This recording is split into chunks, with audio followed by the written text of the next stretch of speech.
ঢাকা মহানগর পুলিশের DMP commissioner Sheikh Mohammad Sajjad Ali বলেছেন, রাজধানীতে অটোরিকশার সংখ্যা দ্রুত বাড়ছে, যা ট্রাফিক ব্যবস্থায় গুরুতর সমস্যা সৃষ্টি করছে।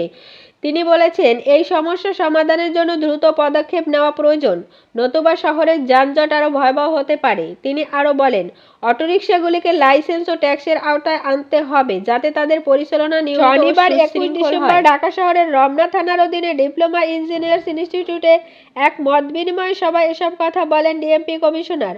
সভায় স্থানীয় নাগরিকদের সঙ্গে আলোচনাকালে তিনি শহরের যানজট এবং অটোরিকশার ব্যাপক উপস্থিতি নিয়ে উদ্বেগ প্রকাশ করেন।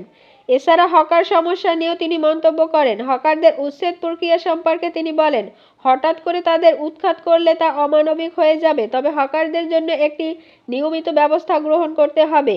ডিএমপি কমিশনার আরও বলেন, রাজনৈতিক মিছিল, মিটিং ও ধর্মীয় সমাবেশগুলোতে যাতে যত্রতত্র না হয় সেজন্য তিনি অনুরোধ করেন।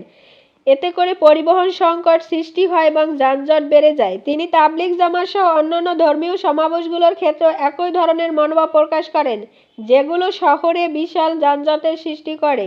পরিসংখ্যান অনুযায়ী অপরাধের সংখ্যা আগের তুলনায় বাড়ছে, তবে সব মামলা গ্রহণ করার ফলে এই তথ্য উঠে এসেছে বলে জানান ডিএমপি কমিশনার। এই মতবিনিময় সভায় বিভিন্ন নাগরিক সমস্যা নিয়ে আলোচনা করা হয় এবং তা সমাধানের জন্য দ্রুত পদক্ষেপ নেওয়ার কথা জানানো হয়।